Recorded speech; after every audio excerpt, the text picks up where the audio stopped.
Eh, Perfecto. Del otro lado, Y mientras yo bajo por ella. ok, del otro lado ya nos escuchan bien para ir presentando a la maestra. ¿Sí lo escuchan? Sí. ¿Sí? Ok, perfecto.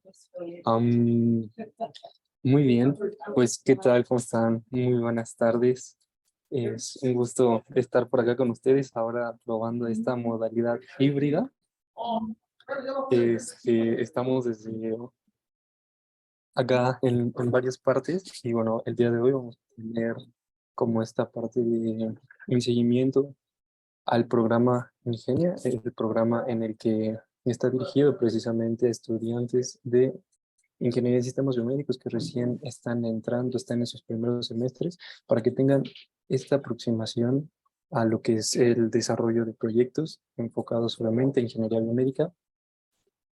Y queremos también aprovechar esta oportunidad pues para ampliar su panorama y para que ustedes puedan llegar y a vislumbrar, a conocer todas las aplicaciones y todo el potencial que tiene esta profesión.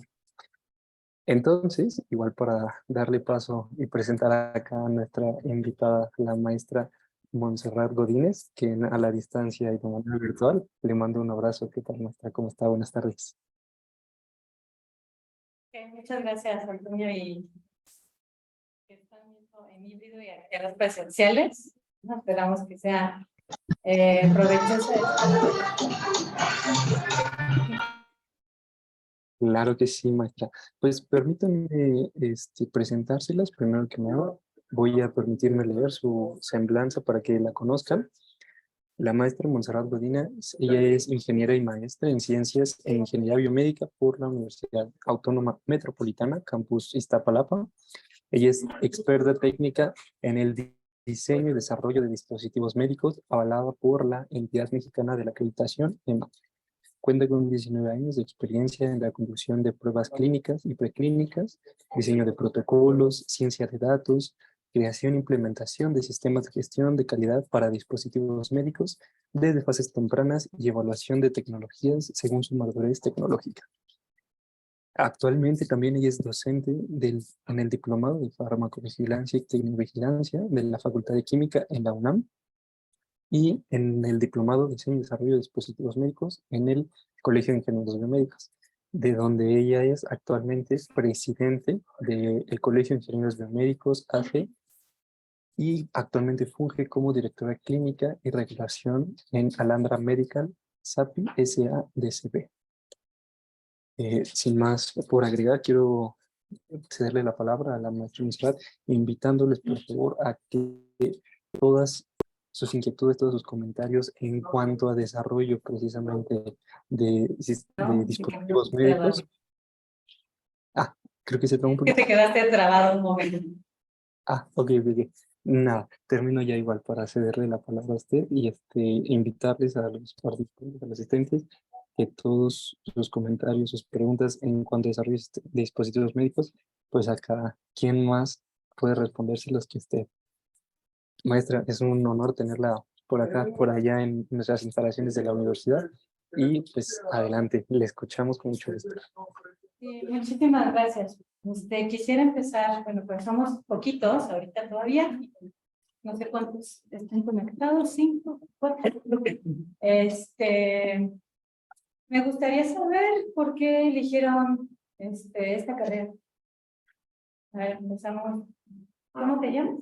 Me llamo Daniel. Daniel. Ajá. Bueno, yo escogí ingeniería de sistemas biomédicos porque me gusta mucho el área de la medicina. Ajá. Y también, bueno, por mis habilidades que me gusta matemáticas. Fue una combinación de mis gustos y de mi habilidad. Ok, muy bien, una combinación ganadora, muy bien. ¿Cuál es tu nombre? Moisés. Moisés. Dime, ¿qué te animó a estudiar esta carrera?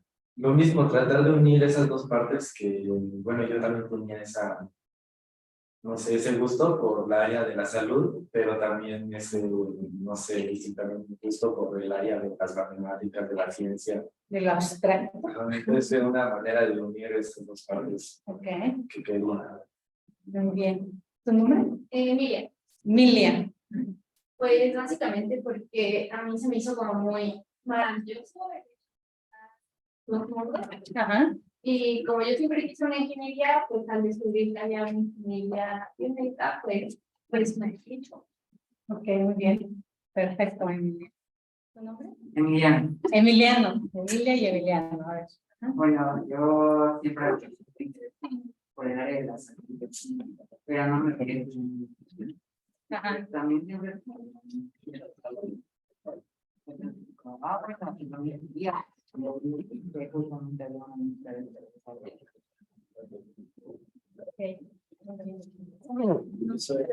Alejandro. Ajá, Alejandro. Yo lo escogí porque a mí me interesaban las dos áreas, Ajá. pero también pensé como, o sea, a mí me gusta, nada de cliché, pero me gusta ayudar a la gente y pensé como una forma muy directa de ayudar a la gente, pues es con la área de salud. Claro. Entonces, cuando se mezclaba con ingeniería, con las ciencias me llamó mucho la atención.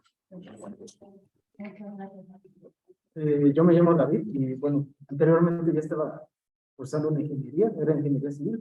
Ajá. Me salí a los 6 semestres que ya llevaba. Ok. Lamentablemente me enteré de la inclusión de esta carrera de sistemas biomédicos justamente cuando entré en ingeniería civil. Entonces, como que la empecé a ver un poquito y vi que juntaba ingeniería eléctrica y parte de ingeniería industrial, un poco de eso, y lo orientaba hacia la medicina. Entonces me llamó la atención y pues ya estoy aquí. Por eso estás aquí. Sí, Ok, por eso. muy bien. ¿Tu nombre? ¿Cuál era la pregunta, perdón? ¿Por qué te interesó o por qué elegiste estudiar el sistema de Bueno, la verdad es que igual que ustedes mis compañeros, me considero una persona altruista y a la vez pues me gusta mucho tanto el área de la medicina como de la ingeniería y pues no me sentiría cómodo trabajando específicamente en un área que no trabaja con las personas, bueno, en que no sea humano el trato y a la vez tampoco me considero lo suficientemente preparado como para ser médico, entonces creo que es el espacio intermedio. Perfecto.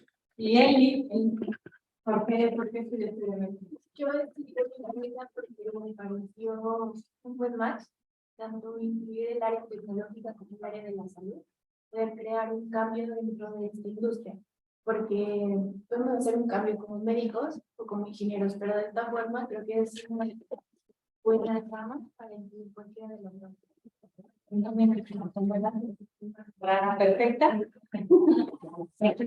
No sé si alguien de los que están conectados quiera participar.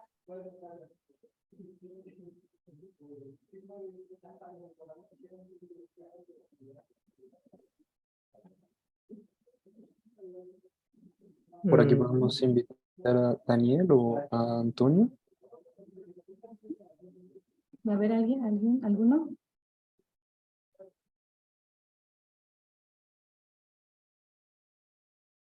¿No? Parece que no. Ok. Bueno, pues vamos a iniciar y bueno, yo también quiero contestar esa pregunta de por qué estudié biomédica y por qué hoy estoy aquí delante de ustedes, frente aquí compartiendo una experiencia. Es porque desde muy temprana edad, bueno, yo creo que mis papás tienen parte de mucha responsabilidad de esa decisión. Mi mamá es médico y mi papá es ingeniero. Entonces, siempre he estado como muy, tuve muchos motivadores, ¿no? O muchos, una circunstancia óptima para elegir biomédica, aunque no fue mi primera opción, de confesar. Mi primera opción era computación, porque sí me gusta muchísimo programar, pero cuando yo entro a biomédica y veo que es biomédica, dije, no, pues de aquí soy, ¿no? Entonces, esa intersección de esos dos mundos, hoy les voy a hablar de que pues yo desde 2004, más o menos, ya hace un rato, he estado diseñando y desarrollando dispositivos médicos aquí en México. No ha sido un camino sencillo, pero hoy para empezar, a mí me gustaría empezar con algo básico, que es de dónde nacen estas ideas y cómo se detectan esas necesidades particularmente del dispositivo que hemos estado desarrollando en Alanra Medical, que se conoce como Florence y Athena. Si quieren saber más de por qué se llama Florence y Athena, lo acabamos de publicar en nuestras redes, y nos van a llevar directamente a LinkedIn.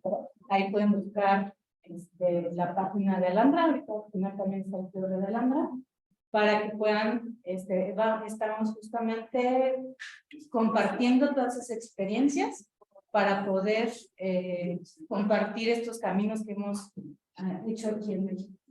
Muy bien. Les platico qué es el dispositivo Florence y Athena. Pues Florence y Athena son dispositivos médicos, para empezar, ¿no? Entonces es un catéter de alimentación enteral, ¿no? Y un monitor de uso específico para monitorear la mucosa gástrica, es decir, esta sonda se introduce por la boca hacia el estómago y a través de estos electrodos vamos a estar mandando una señal eléctrica para obtener una respuesta de la actividad eléctrica del estómago, ¿sí?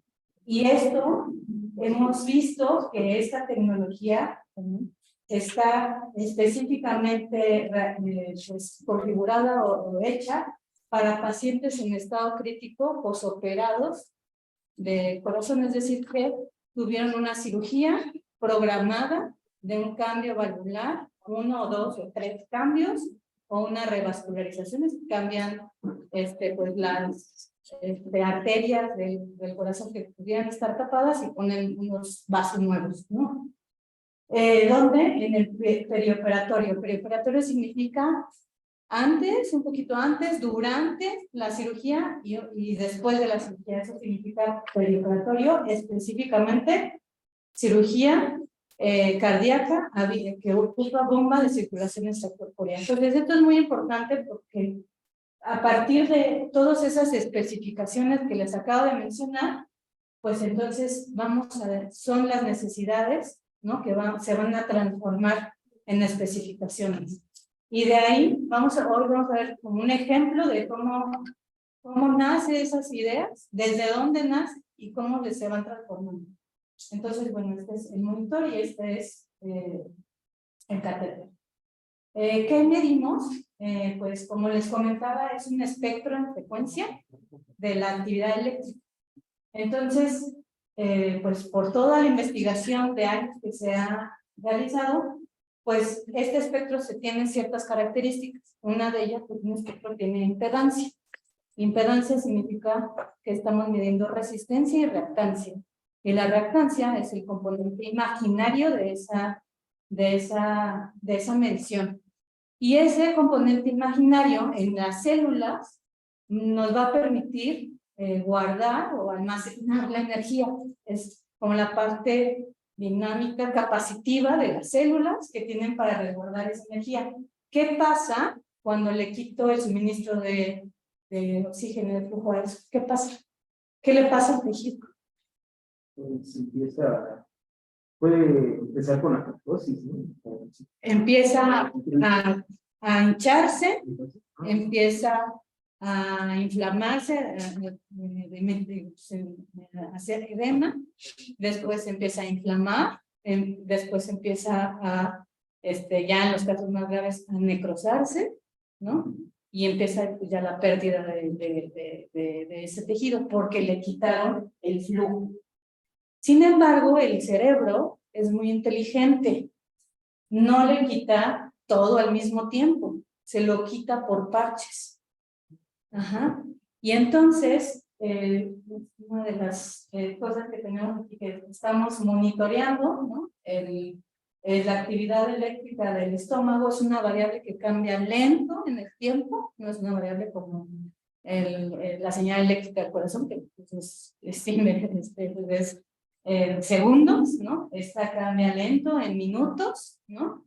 Y podemos estar monitoreando esta respuesta a través de la reactancia gástrica, que es donde a raíz de muchas investigaciones es el parámetro que es más sensible. Y en el monitor pues lo vamos a ver desplegado aquí. Atrás de esto pues hay un modelo matemático que interpreta esos espectros, ¿no?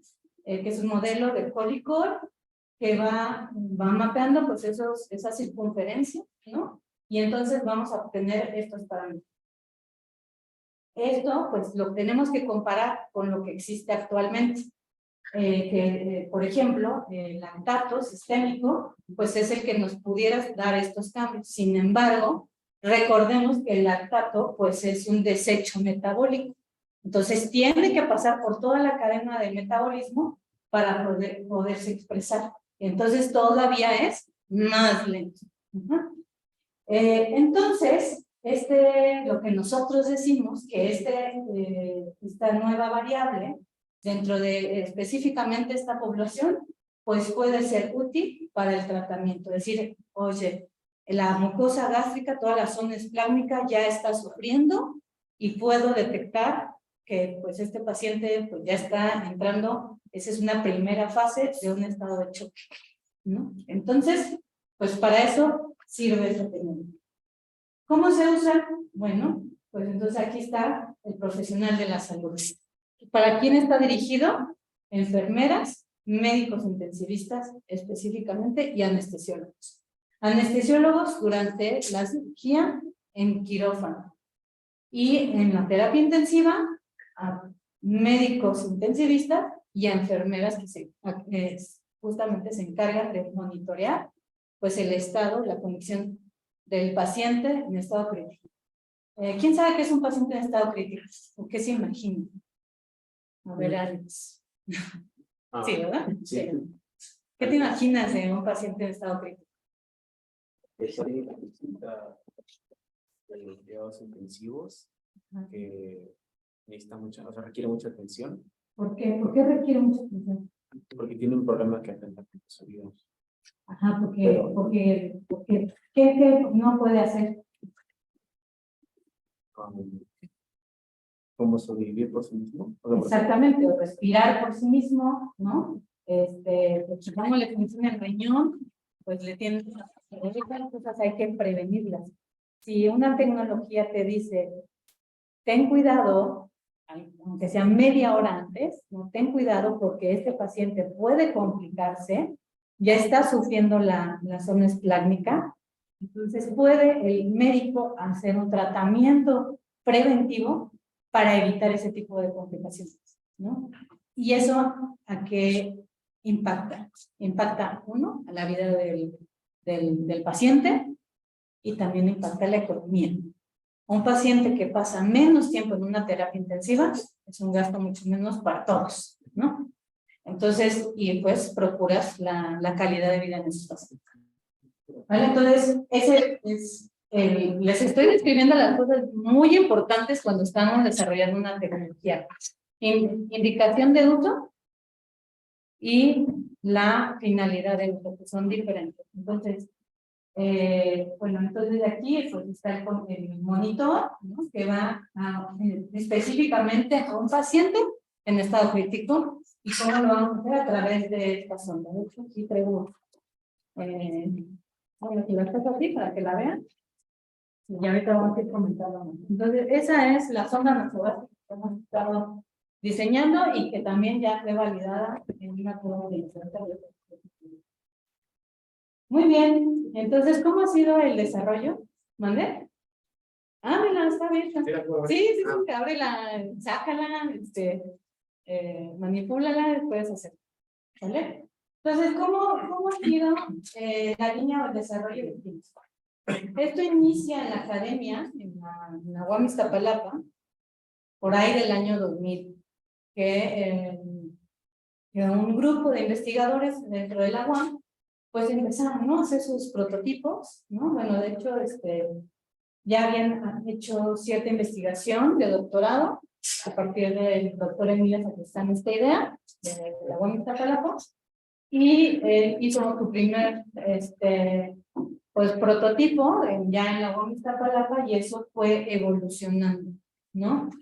Entonces aquí está en este recuadrito gris, lo que vamos a ver hoy muy en específico, la idea, cómo se convierte en un prototipo, cómo se vuelve viable esa tecnología y cómo llegamos hasta el diseño y desarrollo. Alandra, como tal, ya es una empresa que se le fue transferida toda esta tecnología para poder llevarla a la comercialización. ¿Sale?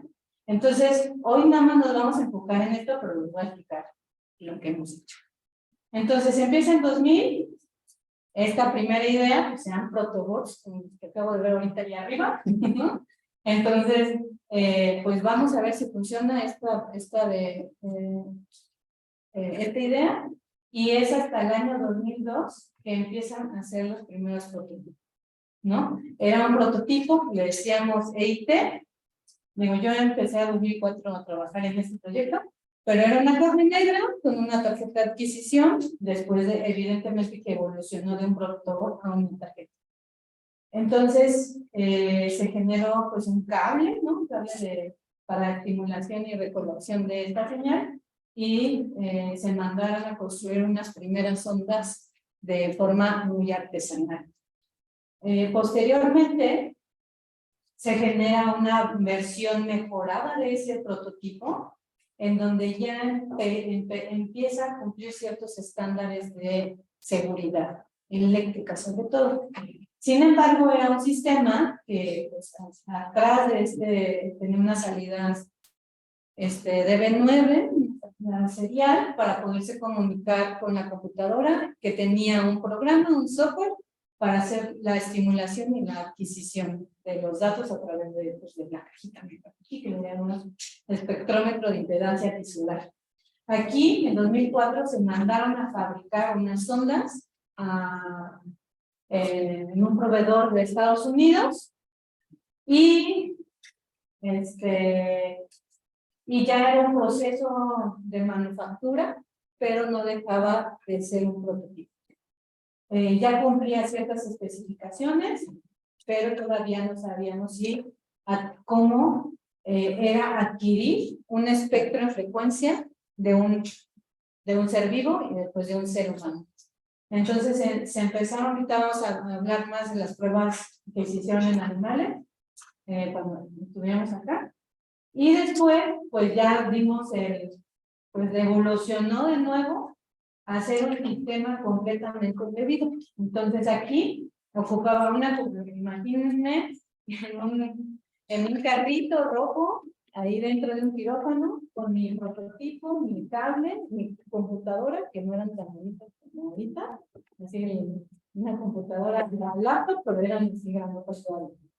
Entonces, ahí adquiriendo los espectros adentro del quirófano. Eso sucedió en 2004 en el Instituto Nacional de Cardiología, pero era estudio de viabilidad. ¿Por qué? Cuando yo necesito, que ya quiero obtener mi autorización de comercialización, necesito probarlo con el dispositivo médico que quiero vender, no con un prototipo. Ninguna agencia regulatoria me va a dar una autorización de comercialización con un prototipo. Entonces, pues esto evoluciona, pasan 6 años, ¿no? De evolución.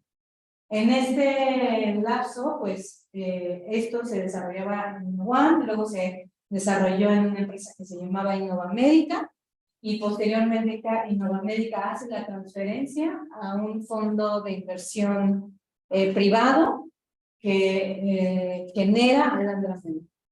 Entonces, a través de este fondo de inversión mexicano es que a partir de 2010 hasta hoy ha estado haciendo esa inversión. No es algo común en nuestro país encontrar este caso.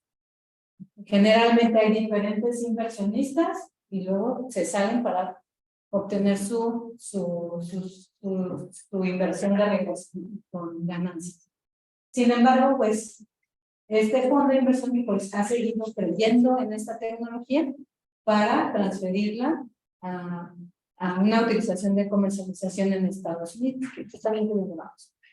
Pero bueno, regresando acá, estoy en 2010, Entonces hago primero pues la evolución de esta caja negra a un modelo ya embebido que pues, ya cuenta con una pantalla, ya cuenta con una fuente de poder, ¿no? Y que ya es pues un sistema completamente dedicado a esta medición y que puede estar dentro de un quirófano, ¿no? Que puede estar dentro de una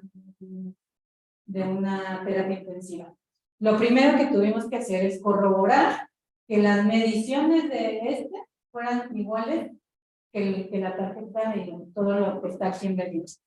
Y pues fue que hicimos nuestro primer, como Alandras, nuestro primer estudio preclínico en 2002. Igual en el Instituto Nacional de Cardiología se hace este estudio para comparar que uno, midamos exactamente lo mismo que ya habíamos medido en 2004, pero fíjense cuánto tiempo ha pasado, 2002.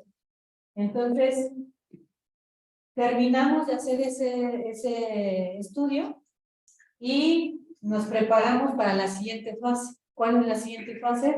Fabricar.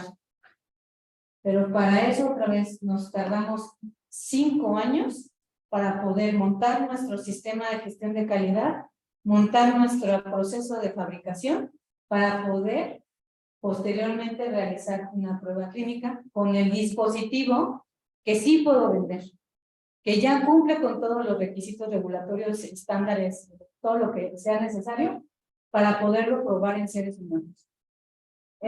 Posteriormente, pues esta 2017 a 2020, más o menos tiene la duración desde escribir el protocolo hasta finalizar la prueba. Entonces aquí ven una mini fotito, ¿no? De todo el equipo, parte del equipo de investigación en cardiología en la terapia intensiva.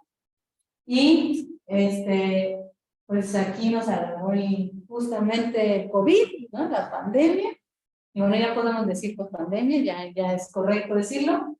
Y nosotros terminamos en 2022 el expediente completo de esta tecnología para poder solicitar una autorización de comercialización. Entonces, les platiqué como en 5 minutos 22 años de evolución. Entonces, hoy vamos digo, nada más para que pongan con contexto de dónde vamos a hablar el día de hoy. Entonces, hoy vamos a hablar de parte del proceso de diseño y desarrollo de cómo voy a estar obteniendo esas entradas, ¿no? De información para yo haber generado este dispositivo.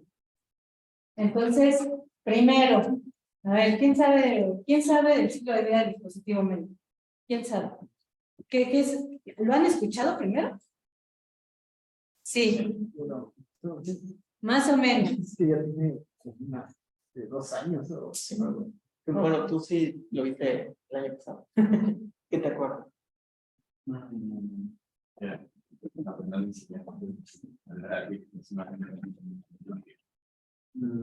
Bueno, ¿por qué un dispositivo médico está en el ciclo? Porque todos tienen obsolencia. Porque tiene una obsolescencia. ¿Qué más? ¿Cómo se cierra ese ciclo? ¿O cómo se resuelve? ¿Por qué es un ciclo? Porque tiene un periodo de utilidad determinado. Y en parte del periodo de utilidad, porque la tecnología tiene un cierto ciclo de vigencia, o sea, cuánto tiempo está validado para trabajar, porque, y especialmente por esa apertura, que puede haber dispositivos que sustituyan esa tecnología. Se va renovando. Se va renovando. ¿Ah?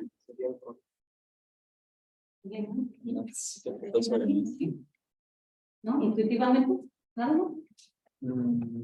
Hay una palabra súper clave ahí, súper clave. Empieza con T. Termina con A. ¿Cómo? Se transforma. Se transforma, sí, pero, a ver, ahí ya está. Tecnovigilancia. Estoy observando el comportamiento de seguridad y eficacia de este dispositivo y ahí voy a determinar si justamente se obsolece o lo regreso al diseño y desarrollo y lo voy evolucionando a una mejor versión. ¿Sale? Entonces es a través de la tecnovigilancia y en realidad ¿qué es lo que estoy haciendo? Es gestionar el riesgo. El riesgo de no venderlo, el riesgo de dañar a alguien, el riesgo de seguir vendiéndolo bajo ciertas condiciones. Entonces, tecnovigilancia en realidad es la que cierra ese ciclo o genera ese ciclo aquí en diseño y desarrollo. Nada más para que puedan tener una visión general. La gestión del riesgo es esto que nos va a dar esto dinámico de este ciclo. Pero vamos a dividir esto en antes de obtener una autorización comercialización, que vamos a decirle premercado.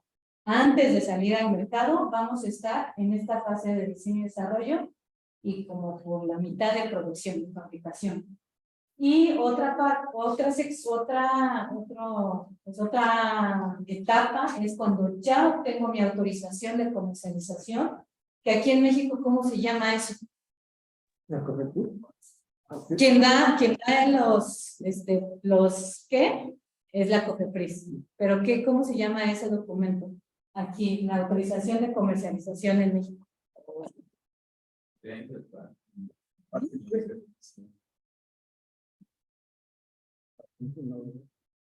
No, bueno, se llama registro sanitario. Entonces, el registro sanitario, todos los dispositivos médicos aquí en México requieren de un registro sanitario para poderse comercializar.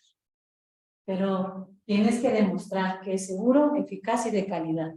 Y para hacer eso se debe de considerar desde el inicio. Entonces, bueno, y luego ya una vez que tengo mi registro sanitario, esa autorización de comercialización, tengo otras actividades post-mercado. Entonces, voy a tener, pues, cómo lo voy a almacenar, pero lo tengo que ir pensando desde acá, no lo voy a resolver aquí, ¿no? Aquí se va a ejecutar todo lo que diseñé y planeé aquí en la parte de diseño y desarrollo, en la parte de fabricación, cómo se almacena, cómo se distribuye, cómo se va a instalar, qué mantenimientos tiene, o es de desechable, qué tecnovigilancia, cómo van a ser los procedimientos, y todo eso está regulado. Es decir, existe una regulación sanitaria que debo de estar considerando. ¿Vale? Hoy vamos a ver el premercado. Premercado significa que estoy en la parte de diseño y desarrollo, en la parte de ideas, de selección de toda esta, pues de las necesidades que se van a transformar en especificaciones. Y para eso vamos a tener ciertas herramientas.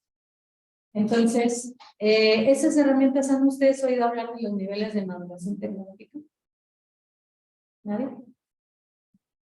Bueno, Eli sí. Muy bien. Los niveles de madurez tecnológica es una herramienta Ajá. No es como el único método de generar o trazar un camino para diseñar y desarrollar dispositivos. Es una herramienta nada más. Dentro de esta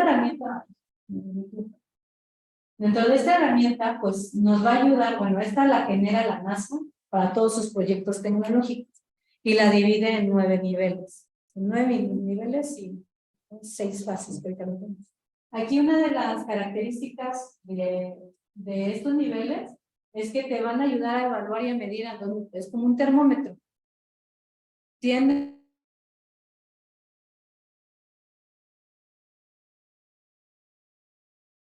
desarrollo como tal. ¿Ustedes piensan que es lineal o no lineal? ¿Ustedes qué dicen? No lineal, o sea, nada es lineal en este mundo. Bueno, algunas cosas muy acotadas, pero no es nada lineal. Es un sistema que va evolucionando, que va retroalimentándose, pero sí hay una forma controlada de hacerlo.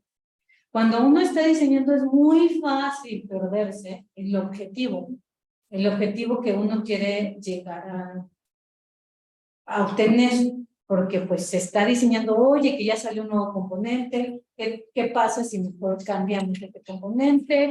Y entonces ya cambia la intención de uso y entonces al final queda un fracaso, ¿no? Porque no tenemos ese rigor de tener una disciplina hacia dónde vamos. Es decir, tómate mucho tiempo para planear, identificar esas necesidades antes de continuar haciendo tus prototipos y conceptos, porque puede ser que ya alguien haya elaborado algo que tú quieras hacer nuevo, ¿no? Bueno, en el colegio nos dimos la tarea de hacer esos niveles de madurez tecnológica específicamente para los dispositivos médicos. ¿Por qué?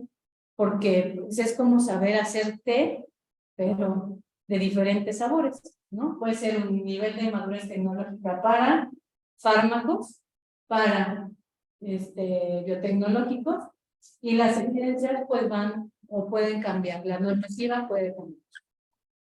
Entonces hoy vamos a ver, bueno, antes de eso, aquí todo en diseño y desarrollo, generalmente, tenemos como un patrón que se repite. Por ejemplo, a ver, ustedes han ido a Starbucks o a McDonald's, a esas franquicias grandes, ¿qué notan en ellas? O sea, si yo voy y me compro un café aquí en la Ciudad de México a este tipo de franquicias y voy a otro, ¿qué notan? Que van a vender el mismo producto con la misma calidad. Que van a vender el mismo producto con la misma calidad. ¿Qué más? ¿Qué notan de esos? Son iguales. O sea, los locales son iguales. Que los locales tienen ciertos componentes. ¿Y eso qué hay detrás de eso?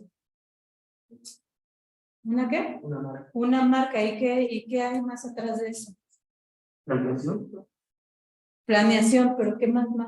¿Qué debería de existir para que yo quiero poner una franquicia de este estilo? ¿Qué me van a dar? Sí, de verdad. ¿Qué me van a dar para que yo lo cree? Un estudio de mercado, un estudio también de las necesidades o de los productos. Para ver si la ubicación que pues es la población va a consumir ahí, ¿no? Ese es muy bien. ¿Qué otra cosa? Debe existir un procedimiento homologado para cada etapa. Exacto. Debe existir un procedimiento homologado. Lo mismo pasa aquí. Ajá. Se llama pues es un concepto que son modelos de etapa puerta. Entonces los niveles de maduración no son más que modelos de etapa puerta. Tienes desarrollo de la invención, lo dividen en investigación básica y investigación de laboratorio. Pero para yo pasar de desarrollo de invención a validación del concepto, tengo que pasar por una puerta. Y esa puerta es un criterio. ¿Cuáles son los criterios que tengo que yo pasar de desarrollo de invención a validación del concepto?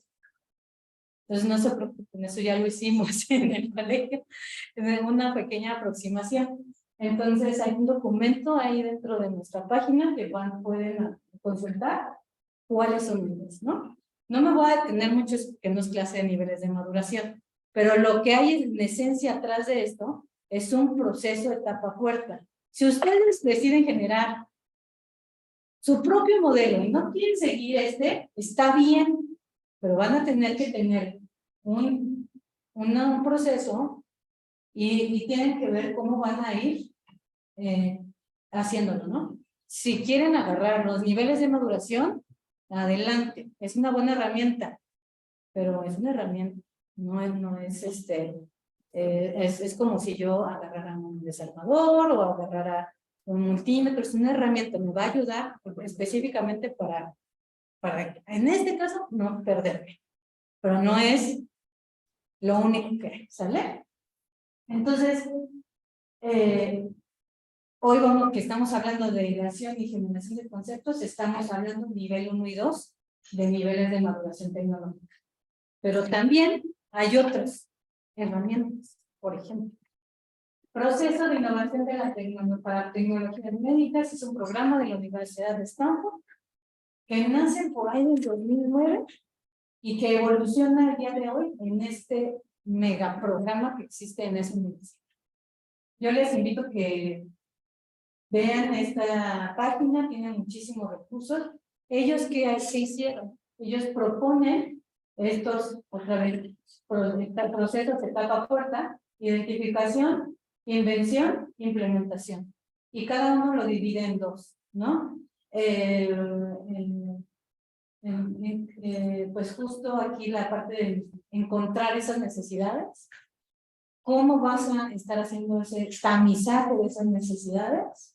Y ahora sí que tienes ese tamizaje, ya tienes esa idea, entonces ahora sí empiezas a crear esos conceptos, esos prototipos, y después los vas a tener que filtrar otra vez cuáles son los mejores prototipos que te van a dar la solución para atender a tu necesidad que necesito un monitor portátil que esté en la terapia intensiva y que esté en el quirófano. ¿Cuánto tiene que pesar? Por ejemplo, ¿no? ¿Cómo debe ser el mango, el volumen? ¿Cuáles son esas especificaciones? Y después, pues, lo vas a tener que tener. Bueno, yo les invito, tampoco es clase de design el día de hoy, pero es otra herramienta. Pero ¿cuál es una de las desventajas de esto? Que está alineado a la regulación en Estados Unidos. Si yo sigo va a llegar un momento que no voy a poder usar. ¿Qué otra característica que me da mucha envidia? Es que tienen un ecosistema increíble. O sea, ellos sí tienen una comunicación directa, industria, academia, para generar empresas de base tecnológica. Aquí esa cultura todavía no la tenemos, pero estamos ahí en ese reto. Muy bien, existe también otra herramienta que se llama la guía de controles de diseño de la SD. Esta guía te propone esto. Dice, identifica las necesidades del usuario. Transfórmalas a una entrada de diseño. ¿Qué significa una entrada de diseño? ¿Qué se les ocurre? Quiero tener un monitor, y un monitor que mida la impedancia. ¿Cuál sería una entrada de diseño? ¿Un prototipo? ¿Cuál sería tu entrada? O sea, ¿cuál es como tu requerimiento? Sí, todas las variables de entrada es todavía no las de salida, quizás, pero las de entrada ya por lo menos. ¿Qué factor vamos a ir? Porque se busca recopilar de la información. En este caso, en el ejemplo de Florencia Atena, necesito estimular eléctricamente el corazón. Perdón, el estómago. Y específicamente, ¿cómo lo voy a hacer? Pues a través de una sonda nasobásica que tiene 4 electrodos. Y tienen 2 de estimulación y 2 de recolección de información. Y entonces esos son mis diseños de entrada. Y eso, pues es una entrada, lo va a transformar en lo que ustedes, que está aquí, ¿no? La sonda. O sea, va a ser un material biocompatible, porque está temporalmente adentro del ser humano, con ciertas características. Si quieres abrirlo, lo pueden manipular. Y entonces vamos a obtener un resultado como este del proceso de diseño. Pero tengo que validar que eso funciona, ¿no? Entonces eso, para cuando eso suceda, es que voy a validar el dispositivo menos. No voy a validar un prototipo. Me van a oír al cansancio decir eso, porque es frecuentemente un error que cometemos, que yo quiero obtener una aprobación de la COFEPRIS con un prototipo, y eso no es viable. ¿De acuerdo? Entonces, bueno, y todo esto está aquí para que se genere esto, pues necesitamos considerar los estándares y la normativa local. Si lo quiero vender en Estados Unidos, pues entonces debo cumplir los requerimientos de Estados Unidos. Si lo quiero vender aquí en México, pues los requerimientos de México. Pero una buena noticia es que ahora todos los países ya por fin se están poniendo de acuerdo en tener esa convergencia regulatoria, ¿no? Muy bien. Ahora, sí, vamos a identificación de las necesidades. ¿Cómo ustedes quieren crear alguna tecnología? Es su intención crear alguna tecnología por lo que me dijeron hace unos momentos, ¿cierto? Sí, a ver, digan que sí. A ver, a ver, levante la mano que digan que sí. Sí, sí, los de allá, a ver, la manita o algo, expresense.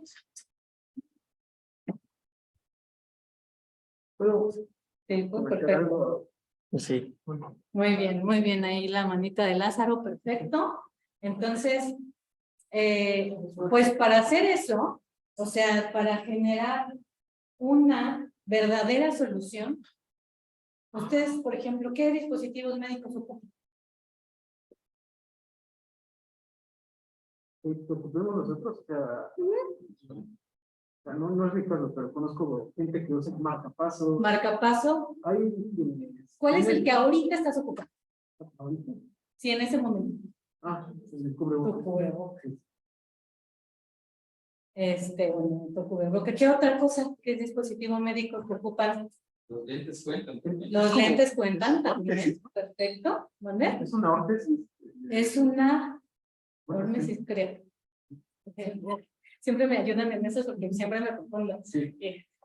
Pero sí es órtesis o órtesis. Pero sí es alguna de las dos. Entonces, ¿qué otro dispositivo médico ocupamos habitualmente?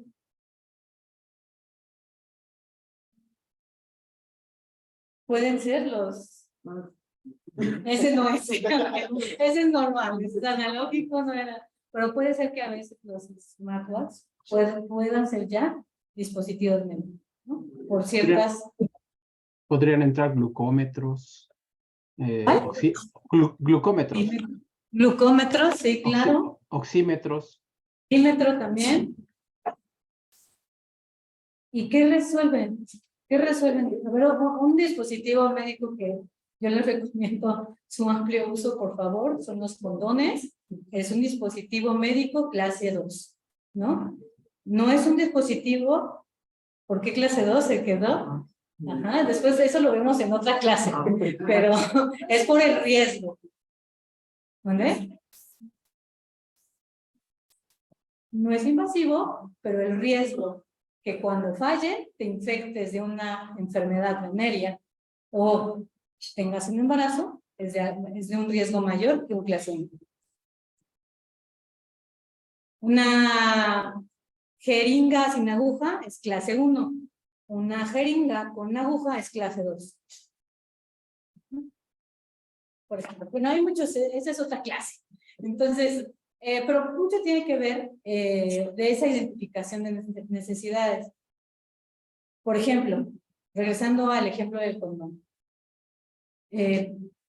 Cuando ustedes ven y si les interesa esa historia, pues empieza esta evolución desde esta necesidad, la necesidad de no contagiarse de enfermedades y la necesidad también de no quedar embarazados. Entonces, en el tiempo han habido pues investigaciones, ¿no? Que han evolucionado, ¿no? Pues hay que investigar, ¿no? Generar todo este estado del arte y también un elemento que ahora frecuentemente ya se ocupa más, que son las evaluaciones clínicas, que representa pues, un estudio más a profundidad de las tecnologías existentes de lo que yo quiero desarrollar. Entonces, si ustedes quieren desarrollar algo, lo primero que tienen que hacer es leer y revisar todo como de una forma ordenada y sistemática para que puedan obtener, y este es un camino de hacer. Ocupen como todas estas herramientas que ya existen, bases de datos, aquí en la universidad, todas las bases de datos, para obtener, o sea, quiero desarrollar un sistema de inteligencia artificial para la detección de cierta enfermedad. Seguramente alguien ya pensó algo similar. Entonces, ¿qué ventajas van a tener ustedes de generar esa tecnología aquí? Por ejemplo. Puede ser, pero no necesariamente. O sea, justo necesitas hacer esa investigación. ¿Qué otra cosa? ¿Quiénes son nuestros clientes? Los pacientes no, solamente. a quienes van a ocupar la tecnología, a quienes van a comprar esa tecnología, a quienes van a transportar esa tecnología. O sea, hay muchos clientes alrededor de una tecnología. Entonces, y otros, pues los principales, ¿no? Pues son profesionales de la salud. ¿Estoy atendiendo a la necesidad o no? ¿En dónde ustedes creen que va a estar más ávida esa necesidad? ¿En dónde se imagina? ¿Aquí en el laboratorio? En donde están los pacientes viviendo. O sea, si ustedes van a una estancia en alguna hospital, en alguna clínica, van a detectar esas necesidades. Y entonces, a ver, intuitivamente, ¿esto se hace solo? No se hace solo. Entonces, si tú quieres desarrollar, necesitas tener a alguien que en su día a día esté en el hospital viviendo esa necesidad. Pero a lo mejor ese alguien no tiene todas las herramientas que tú tienes como ingeniero biomédico para poder resolver. ¿Se acuerdan que me dijeron, pues es que es la intersección de la salud y la tecnología? O sea, aquí se vive eso. O sea, aquí es como ese transductor de esa información de allá, la procesamos acá y que podemos generar cosas, pero tenemos nuestras limitaciones. Necesitamos, pues a los especialistas, ¿no? De ciertas, el ingeniero de software, que sí sabe, pues toda la medicina, ¿no? O sea, somos un equipo de trabajo, no necesariamente todo lo tenemos que hacer nosotros. Ok, partes interesadas, pues, los retos de salud pública. ¿Quién sabe cuáles son las top enfermedades en México? Hipertensión, diabetes, obesidad. Obesidad. Entonces, si eso es, y enfermedades cardiovasculares, ¿no? ¿Por qué? Por nuestra deliciosa alimentación que tenemos aquí en México, ¿no? El maíz y carne y grasa y muchos dulces, postres, ¿no? A base de maíz, etcétera. Y a todas horas podemos conseguirlo. Es que también tenemos esta predisposición genética. Además de que nosotros, por ser mezcla, somos algo diferentes. Entonces, en el mundo, esta mezcla, y además nuestra población es bastante atractiva. Por eso, bastante atractiva para hacer investigación clínica aquí, ¿no? Bastante atractiva decir, quiero probar el medicamento para obesidad y voy a tener pacientes, porque ahí, en cualquier estado, voy a tener ese tipo de cosas. Pues puedo hacer estudios multicéntricos. Qué mal, ¿verdad? Que seamos así. Muy bien. Vigilancia tecnológica. Necesito saber el mercado. Si lo que yo estoy desarrollando va a tener un mercado potencial.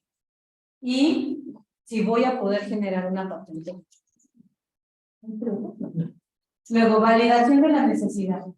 Esto está muy bien. Acuérdense que nada más estamos identificando la necesidad. No estamos haciendo ninguna cosa más, ¿vale?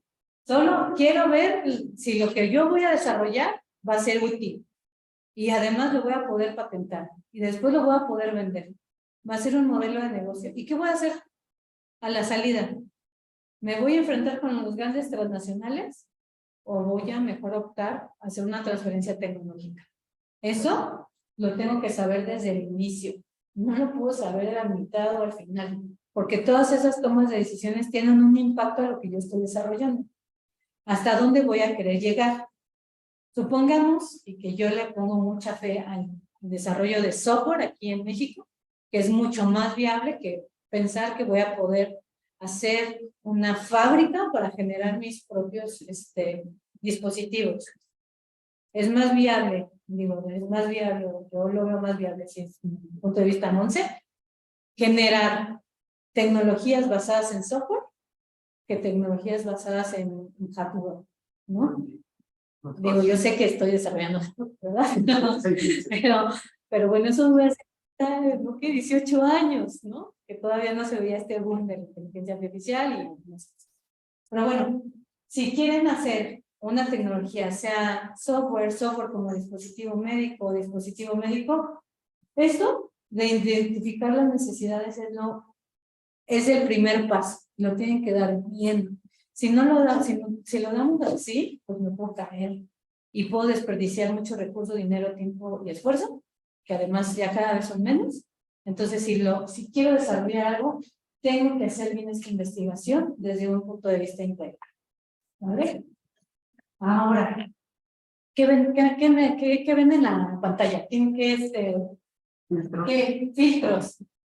¿Han probado ustedes los diferentes cafés con las diferentes técnicas? ¿Cómo, chicos? Invítanos. Bueno, los voy a invitar, ¿eh? Voy a invitar a un cafecito que está muy bueno de Córdoba, que anda por acá en la ciudad. Entonces, a ver, ¿qué estamos viendo aquí? Perdón. Este es un método para poder filtrar.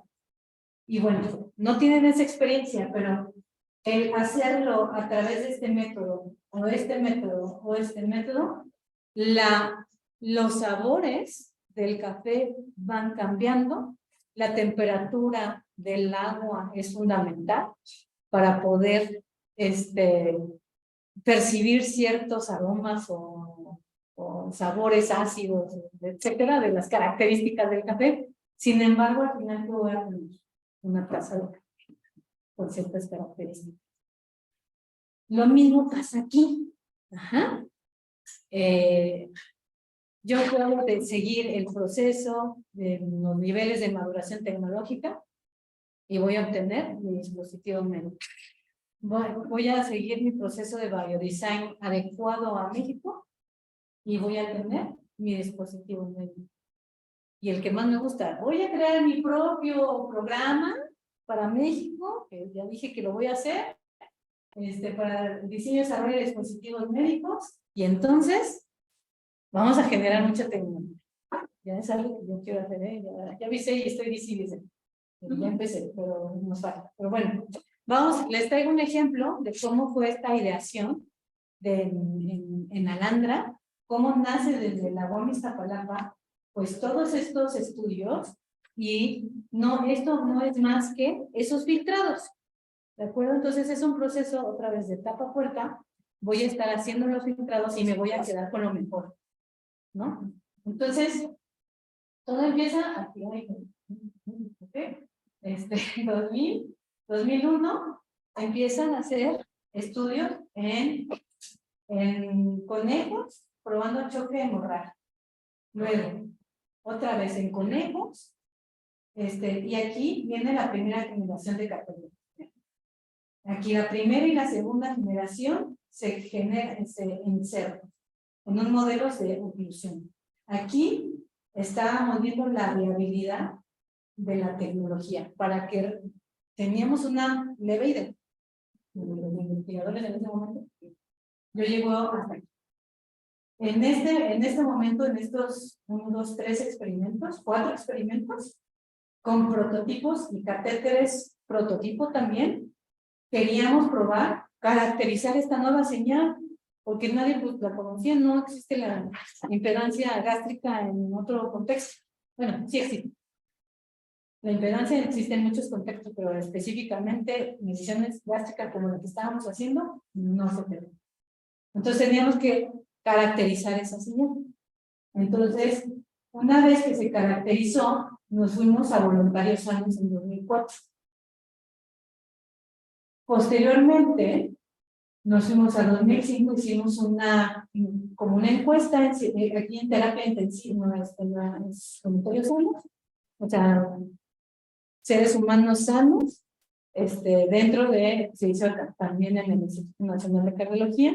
Entonces, los médicos revisaban que estos humanos fueran sanos para determinar que fueran sanos y entonces pudieran hacer esas mediciones. Posteriormente, en 2005, se hizo un estudio en humano, en pacientes, ya con esta patología que les comentaba al inicio, para ver y comparar si había cambios entre los voluntarios sanos y la mucosa de un paciente que estaba sometido a una bomba de circulación extracorpórea y a una cirugía de corazón abierto.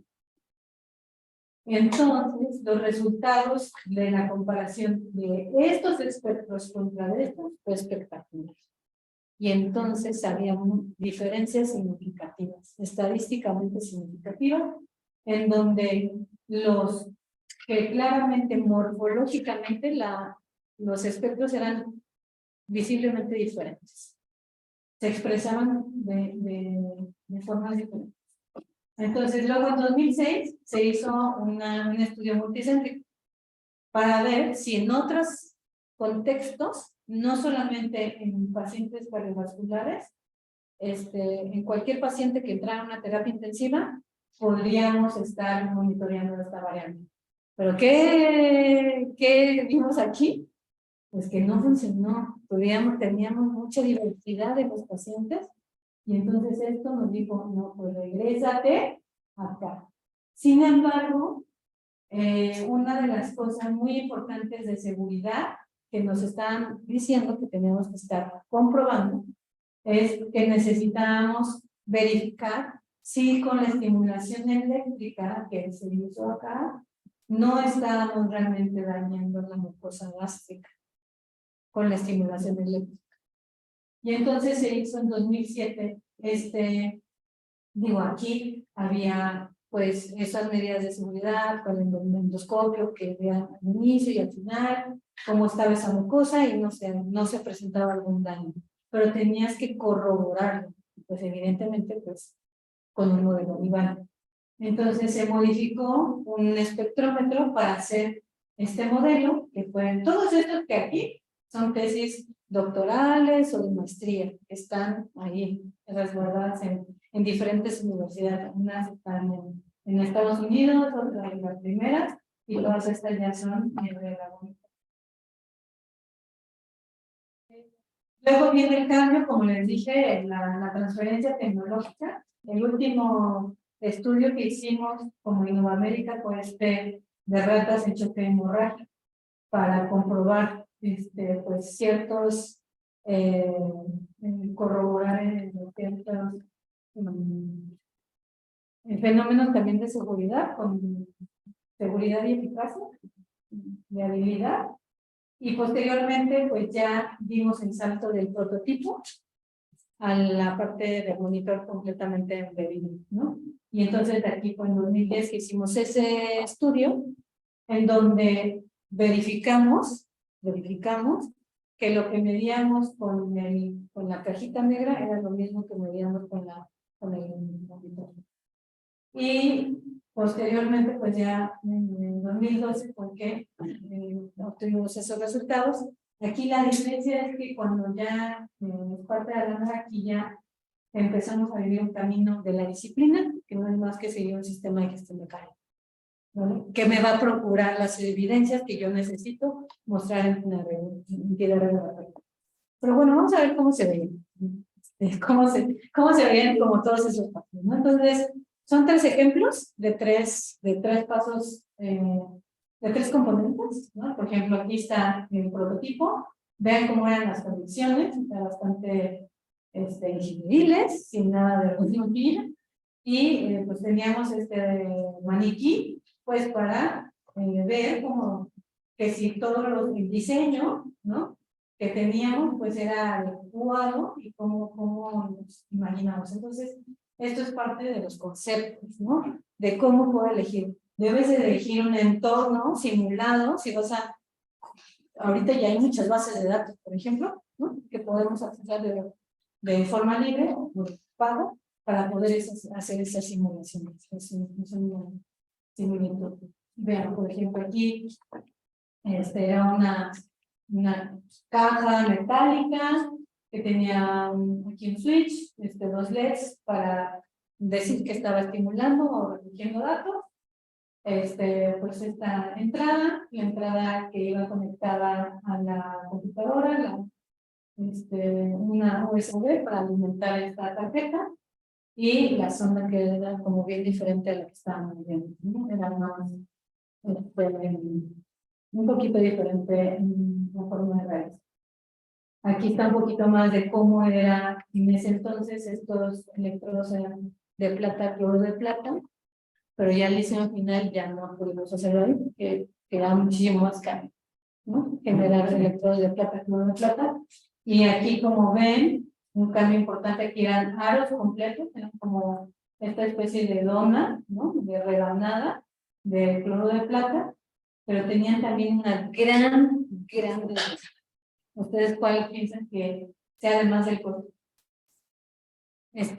Recuerden, están en un ambiente ácido, en el estómago, ácido, ¿Se oxidaban? se oxidaban. Por el ácido clorhídrico. Por el ácido, se empezaban a clorar, ¿no? Empezaban a tener depósitos de aquí pues la plata, ven que se convierte, Sí, se pone opaco. se pone opaca, empieza a poner más negra con el tiempo, por esa reacción. Entonces, necesitábamos hacer un cambio en el material. ¿Y eso qué creen que implicó? Regresar otra vez ¿A dónde? a la parte de A la fase de diseño, seleccionar y a ver, ¿será que si mido con un electrodo de plata y con acero inoxidable, que es ahora los electrodos, medimos lo mismo? no, Pues sí. Pues sí, pero antes de comprobarlo, pues necesitamos verificarlo. Entonces se tienen que hacer muchas pruebas y evidentemente si hubiéramos pensado en un modelo de negocio desde el inicio, pues esas iteraciones de regresar hasta acá no fueran tan impactantes. Pero éramos verdes y no sabíamos mucho de las cosas. Entonces hasta que vivimos tanto error, es que aprendimos y que no queremos que lo repitamos en eso. ¿Vale? Entonces, eso evolucionó. Fíjense, esta era la primera sonda que tenía pues este tipo de estructura de estos anillos, y evoluciona para tener una nueva patente de pues un cambio radical. Ya que sí siguen siendo anillos, pero son anillos de acero inoxidable, grado médico, y están conectados de cierta forma, muy diferente de cómo estaba la nuestra disposición, porque esto ya entra en un proceso de manufactura. O sea, hay que pensar en un proceso de cómo lo voy a fabricar. Está bien hacer tu prototipo, pero cuando estés haciendo tus especificaciones tienes que pensarlo a lo grande, que cómo lo voy a fabricar. Entonces, cuando tenemos ese tipo de pensamientos, pues ya cambia ahí la cosa, ¿no? ¿Cuánto me cuesta? El que mide mejor es con oro, pero ¿cuánto me va a costar? Voy a tener, a lo mejor sí lo requiero, porque necesito tener ese electrodo que sea de oro, sí o sí. Puedo sacrificar otras cosas, pero quiero que mi electrodo sea de oro, por lo que ustedes quieran. Y ya lo justifican, y ya ¿no? Y luego se lo venden a los inversionistas, a ver, son de oro. Ajá. Muy bien, entonces aquí vienen, por ejemplo, los primeros conceptos, ¿no? Del monitor, cómo se está viendo, o sea, estos son pues, modelados, ¿no? Reales, ¿no? Modelos reales, y cómo se veía aquí la tarjeta. Pues aquí todavía se ve bastante revuelto aquí la cosa. ¿Por qué? Aquí ¿qué pasa? O sea, esto sigue siendo un prototipo, ¿no? Aquí esto no estoy viendo, o sea, si yo hago un iPhone y lo veo, pues y abro otro y lo voy a ver exactamente igual. Pues aquí no cumple, aquí no había procedimientos, no había un proceso como tal montado de diseño y desarrollo para hacer eso. Había muy buenas ideas, muy buenos conceptos, muy buenas soluciones, pero todo así, ¿no? Oye, ¿cuál es el archivo final de especificaciones? El que termina final. Y tenía el archivo final, este es el mero bueno, el final, el mero bueno, final. Eso no es seguir un sistema, eso es hacerlo empíricamente, pero pues el éxito de esto es tener esos procesos. ¿Vale? ¿Cómo? Estos pintados, ¿cómo se hacen? Es pues a través, aquí estaba viendo la parte del tipo nada, estábamos aquí ya en pues siempre venían nuestros pizarrones así, desde mucho tiempo. Aquí esto ya estamos hablando como la prueba clínica, pero vean, todas las riesgos, actividades, y nos los dividieron, ¿no? Entonces, Rubén y Carlos se encargaban de toda la parte de manufactura, y Aranza y yo toda la parte de clínica. Y eso ya se ve diferente, ¿verdad? Eso ya se ve con un proceso de manufactura que está ¿qué hicimos? Hacer un procedimiento en de cómo se va a ensamblar, qué condiciones debe de tener el espacio que tengo que ver. ¿En dónde creen que lo hicimos? En un laboratorio certificado. Validamos nuestro proceso. Cuando ya se validó ese proceso y ese laboratorio certificado, lamentablemente no se tiene en México, tuvimos que ir a Estados Unidos a hacer. Entonces no fue una vez, fueron varias ocasiones que tuvimos que ir, y el armado ya como tal, sí lo hicimos aquí en México, porque no iba a poderlo importar si no tenía un registro sanitario. Entonces sí o sí lo teníamos que fabricar acá. Entonces adaptamos toda la instalación para que este espacio cumpliera con todo lo necesario para poder armar esos dispositivos aquí. ¿Vale? Entonces, una vez que armamos los dispositivos, o sea, a ver, filtrado número 1, para hacer algo así, sí, no sé, su filtro, ¿no? O sea, un filtro que me va a llevar, ¿qué exactamente voy a hacer? Y si no está Carlos, si no está Pepe, si no estoy yo, alguien más que pueda seguir ese proceso.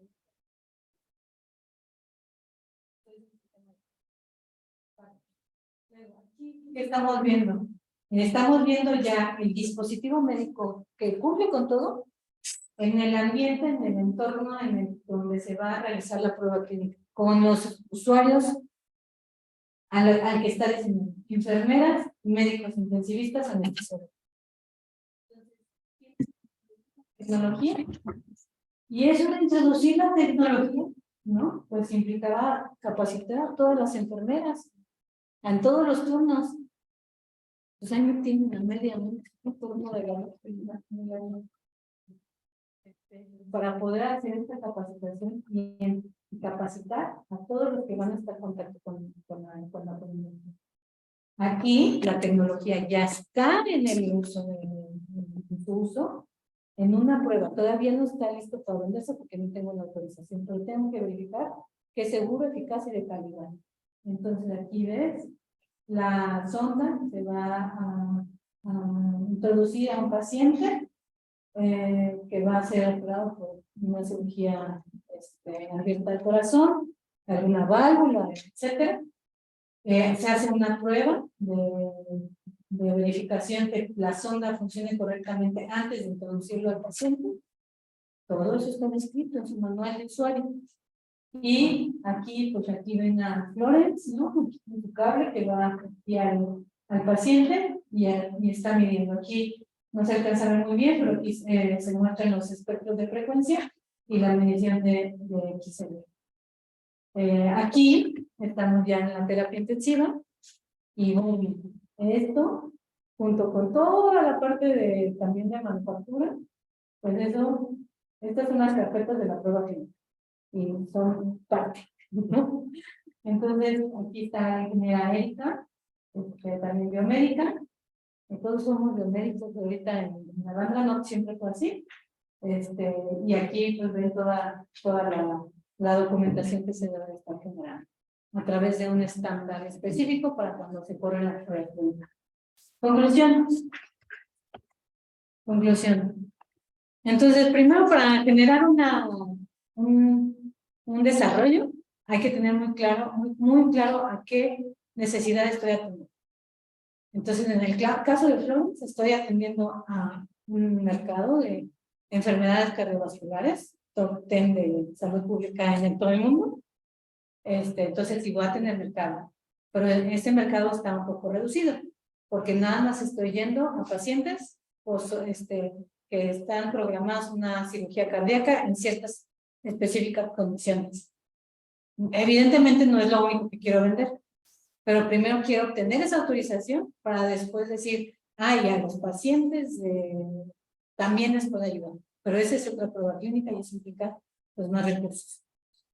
¿Qué tipo de solución voy a crear? Tienen que saber muy bien y distinguir. A ver, ¿quién sabe dónde está que no sea Eli, la definición de dispositivo médico aquí en México? ¿Qué es un dispositivo médico? ¿Saben dónde está primero? Bueno, ¿piensan que existe en nuestra normativa local esa definición? ¿Sí o no? Sí. ¿En dónde está? ¿Sabemos dónde está? Bueno, Eli sí sabe, pero ¿algo más? ¿Alguien dijo algo aquí? ¿No, verdad? Ok, ¿dónde la vamos a encontrar? Es un documento gratuito que se encuentra publicado en el Diario Oficial de la Federación, que es la norma 241 de 2021 de buenas prácticas de fabricación y también en el suplemento de la farmacopea, que ya la pueden comprar. Ahí viene específicamente qué es un dispositivo médico. Y entonces, cuando tengo esa definición, pues entonces voy a saber perfectamente si lo que quiero hacer es un dispositivo o es un software como dispositivo o solamente es un software o solamente es una tecnología en salud.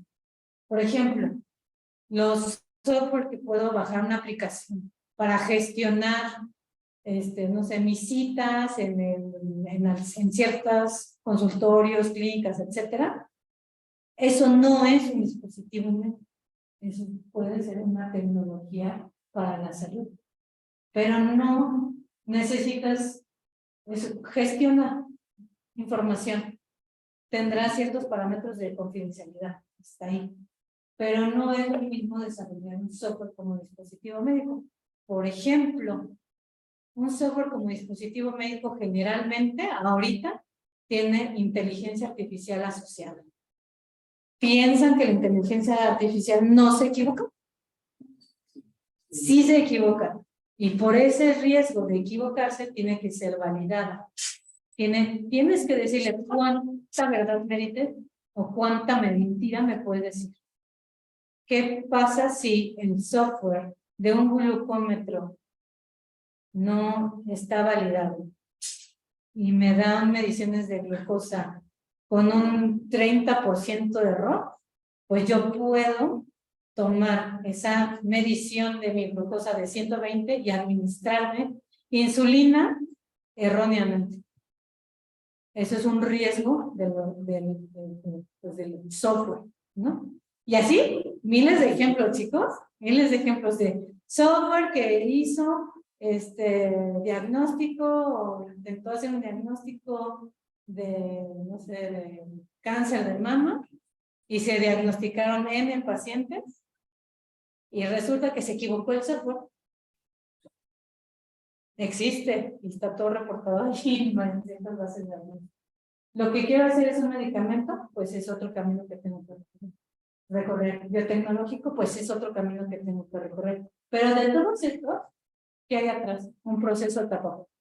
Tengo que tener un inicio, debo de poner mis entradas de diseño, desarrollarlas, tener mis salidas, generar mi dispositivo, o mi software, o mi tecnología, o mi medicamento, o mi tecnología. Y en todo eso voy a tener muchísimas tomas de decisión. Los equipos de trabajo van a evolucionar también. Y bueno, vimos que existen muchas herramientas. Todavía no existe una muy adecuada aquí para México. Pues estamos en eso, estamos en eso. Pero mientras eso, podemos ocupar estas cosas, ¿no? Adecuándonos y comprendiendo lo que nos piden aquí si queremos vender aquí. La otra cosa muy importante, que todo esto es un punto de partida. Finalmente, cada uno desarrolla sus propios métodos de cómo funcionan para mi equipo de trabajo. Que te digan, oye, que tienes que hacer un sistema de gestión de calidad y pues que tienes que hacer procedimientos, etcétera. El cómo lo haces, o sea, sí debes de hacer eso, pero el cómo lo implementas ya es de cada equipo de trabajo y de desarrollo específico. Porque para lo que a lo mejor eso no es por ejemplo, un clase 3, un marcapaso, no es lo mismo que estar creando una raza, ¿no? Y bueno, aquí les dejo una foto de Rubén, de Carlos y mía, que ahorita somos actualmente el equipo de Alandra, antes éramos 40 y unos... Sí, había ingenieros de software, había diseñadores, había diseñadores gráficos, diseñadores industriales, había ingenieros mecánicos, ingenieros electrónicos, había administradores de proyecto, éramos bastantes, pero ahora somos 3. Pero ahí la llamo. Y bueno, la creatividad es contagiosa, según Albert Einstein, pues así que, ¿qué pasa? Entonces yo se las vengo pasando. No es un camino fácil en ahí si quieren asistir, si quieren, síganos ahí en Alandra, estamos haciendo newsletter ahí en LinkedIn, léanos, igual pueden ahí interactuar si no les quedó algo muy claro, o temas que quieren que desarrollemos, ahí en esa página, pues pueden encontrar ciertas herramientas útiles. Entonces estamos decidiendo cuál va a ser el tema que sigue del siguiente mes para poder hacerlo. Y por último, pues si tienen, quiero que me pregunten si lo que quieres. Sí. Yo tengo varias preguntas. La primera es, durante el proyecto de desarrollo, ¿qué problemas enfrentaron mayormente en el desarrollo del proyecto y del ¿Como técnico? técnico y, o sea, de problemas de todo tipo? Primer problema. El problema así fundamental es entender esto que me he explicado de las entradas de diseño, o sea, cómo mapear de la necesidad a un requerimiento y después a una especificación. No es algo sencillo. El que yo te diga, necesito un monitor que pese 2 kilogramos, que tenga cierta ergonomía, eso se va a transformar en una matriz gigante de especificaciones. Y cada especificación voy a tener, ahora lo sé, que tener un plan de verificar y cómo después lo voy a validar. Esa diagrama de la guía de la FDA nos ayudó mucho, pero no es un proceso lineal. No es que vayas renglón por renglón, sino que sucede varias cosas en paralelo. Suceden así y después la tienes que ir especificando en esa matriz. Hay muchas maneras de hacerlo, pero no teníamos como alguien o como yo hoy aquí con ustedes que me dijeran, si lo haces por ese camino te vas a enredar mucho y vas a poder tener estas consecuencias. Eso nos costó mucho trabajo de entender y sobre todo de tener, de entender que de un prototipo no te pueden dar un registro sanitario. Así, porque tienes que generar toda esta evidencia de seguridad, de efectividad, de eficacia y de calidad, para que cuando llegue al mercado, pues puedas tener las herramientas de decir, pues fabrico 1000 dispositivos al año y están en todos estos lugares y hago mi proceso de tecnovigilancia. Eso no sabíamos. O sea, no sabíamos que todo esto se requería. ¿Y qué pasó? Pues nos tuvimos que regresar hasta el inicio y todo, digo, no se pierde porque es evidente, pero la evidencia que tú generaste, por ejemplo, del estudio que se hicieron en humanos con el prototipo, no lo puedes presentar ante entidad regulatoria porque no cumple los requerimientos. Entonces, no te sirve para eso. Esa es una. ¿Tienes una pregunta? Sí. Adelante. La otra pregunta es, ¿qué tanto les afectó la pandemia en la finalización del proyecto? Pues mira, no tanto en la finalización de la prueba clínica, porque justo terminamos de reclutar una semana antes. O sea, nuestro último paciente fue el 28 de diciembre de 2019. Y la pandemia empezó por la primera semana de marzo. Pero durante ese periodo de 3 meses, nosotros teníamos que ir a finalizar que la base de datos estuviera limpia, que ya no tuviera errores, que toda la documentación de esas megacarpetas no las revisaban. Nosotros éramos observadores, porque somos los que estamos generando generando la tecnología. No podíamos ser juez y parte. Entonces, pero, eso es por un lado, ¿no? Hay un proceso que se llama la visita de cierre, y ese se llevó a cabo 2 años después. Pero mientras esos 2 años estuvimos haciendo como todos los análisis de esta tecnología. Lo que sí nos afectó mucho, que ya ven que en 2022 ya teníamos como todo listo para someterlo, lo metimos primero hacia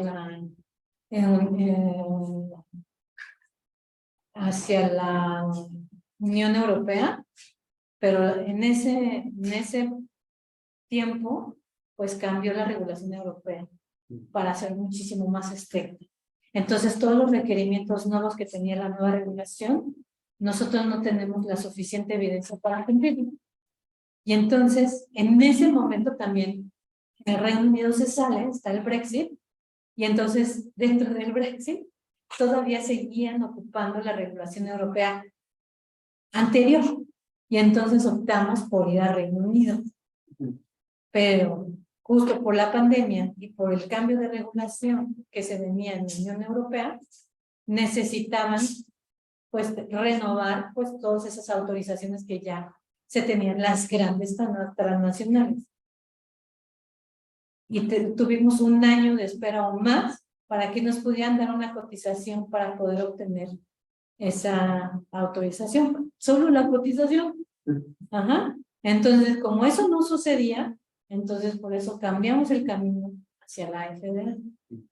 ¿Cómo es posible que podamos cambiar así? Por tener un sistema de gestión de calidad robusto, porque estoy generando mis evidencias con base a la regulación internacional, porque sigo estándares internacionales. Entonces, por eso habrá ciertas modificaciones, habrá ciertas análisis de brechas que vamos a tener que hacer ciertos cambios, pero no es que tenga que ser todo de nuevo, ¿no? Habrá cosas que me van a pedir que tenga más específico y así, pero la base es que lo que estés generando te sirva para diferentes regiones, ¿no? Esa es una gran enseñanza. ¿Te preguntan? Bueno, el proyecto duró 22 años. Entonces, hubo un cambio de trabajo, del equipo cada cierto tiempo, supongo, ¿no? Entonces, gracias a esos requerimientos, bueno, esas facilidades para la aprobación, por ejemplo, lo que hizo de la FDA, o sea, para traspasar de equipo, no había problema con... Bueno, hay ciertos ingenieros como Rubén, como Carlos, que siempre hemos estado ahí. Entonces, una de las cosas que hemos aprendido es a ser muy resilientes. Evidentemente, el primer cambio fuerte fue cuando se transfiere la tecnología de Nueva América a Landra. Eso fue un cambio fuerte. Éramos un equipo muy grande en Nueva América de ingenieros, sobre todo de diferentes diseñadores, etcétera, bien talentosos. La mayoría están, o bueno, unos estamos en Landra, otros están en Intermex, por ejemplo, y otros están afuera del país. Y tienen desarrollos en nanotecnología, inteligencia artificial en Cambridge, o sea, gente bien talentosa. O sea, quien nos reclutó, sí tenía, o sea, el doctor Emilio Sacristán, sí, dijo, estos son buenazos, ¿no? Pero cuando te separan de ese entorno, te tienes que adaptar. Llegamos a Landra con lo que quisiéramos, teníamos proyectos de CONACYT, bajamos recursos para tener las instalaciones adecuadas, con las herramientas adecuadas para poder hacer esto. Pero luego, pues, los inversionistas se dieron cuenta que no era tan sencillo estar invirtiendo a la vez en 4 o 5 desarrollos al mismo tiempo. Y entonces empezaron a recortar. Eso duró como 2 años más o menos. Hasta que finalmente se decide únicamente apoyar a un solo proyecto, que es este, y conforme va evolucionando el proyecto, pues va evolucionando tu equipo de trabajo. Entonces, pues nosotros hemos visto pues, el equipo base. Carlos entró un poquito después que nosotros. Yo soy de la más añeja, ¿no?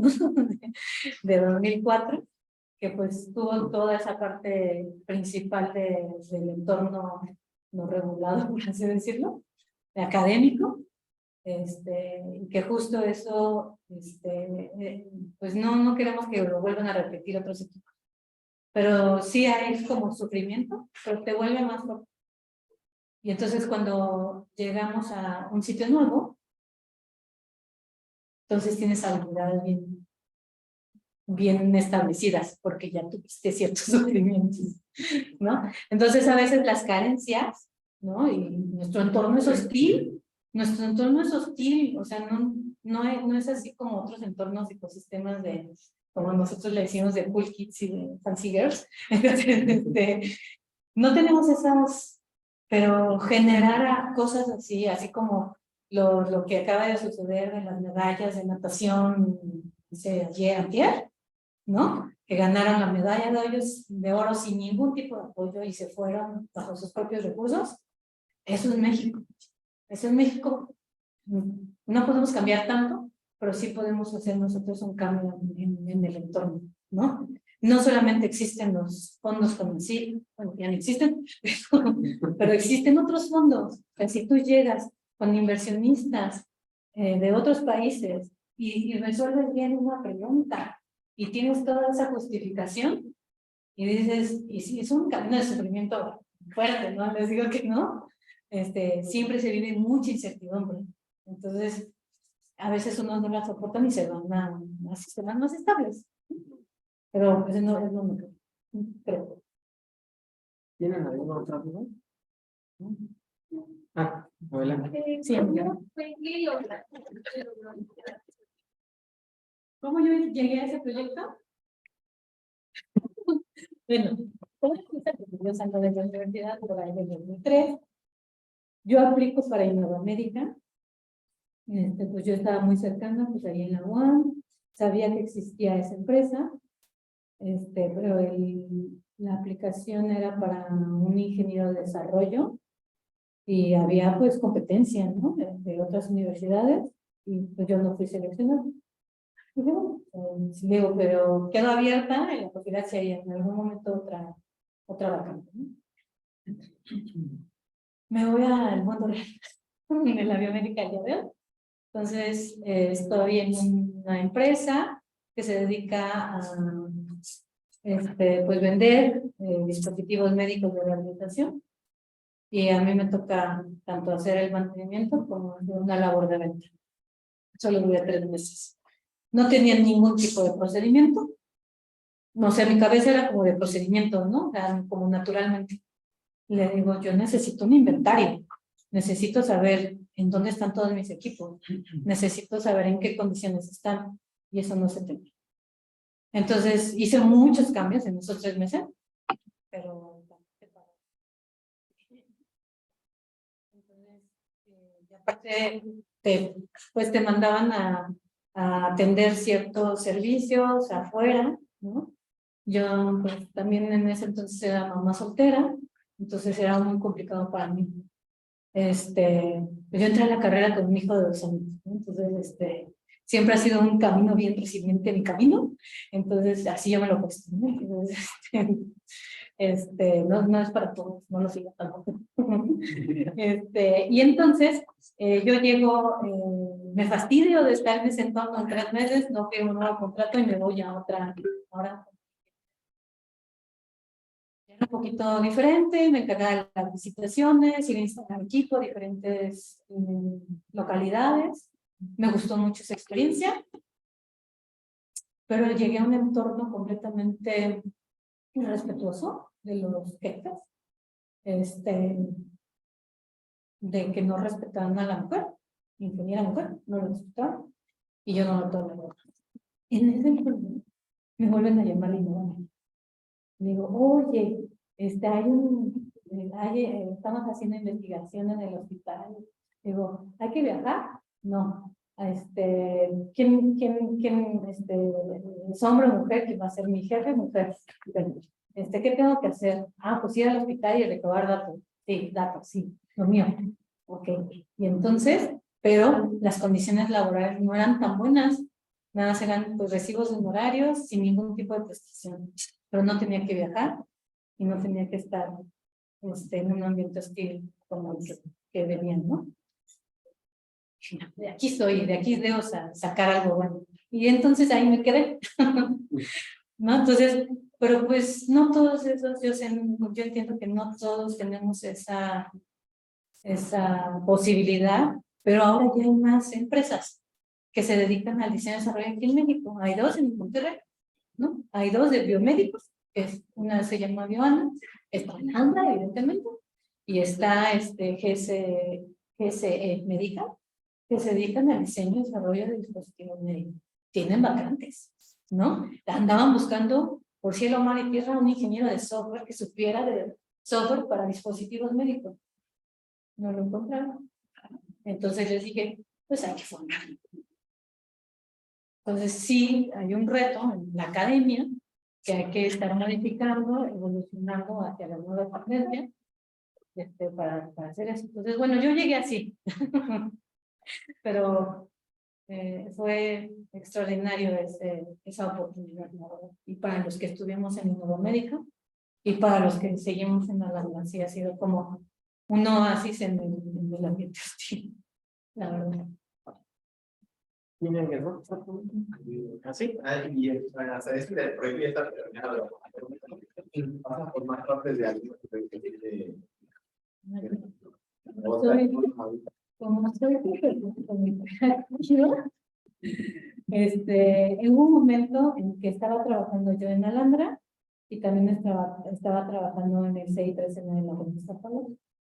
Entonces, cuando estuve trabajando ahí, montamos varios sistemas de gestión de calidad para el Centro Nacional de Imagenología, montamos buenas prácticas de laboratorio y montamos el proceso de diseño y desarrollo para pues promover las empresas de base tecnológica aquí en México. Entonces, esa experiencia me ha llevado a tener mucho contacto con muchos emprendedores. Y ahora, pues ya en mi cachucha de presidente del colegio, uno de los objetivos del colegio es fomentar la innovación tecnológica. ¿Cómo? Pues generando un programa, generando la articulación del ecosistema, y eso no se hace solo.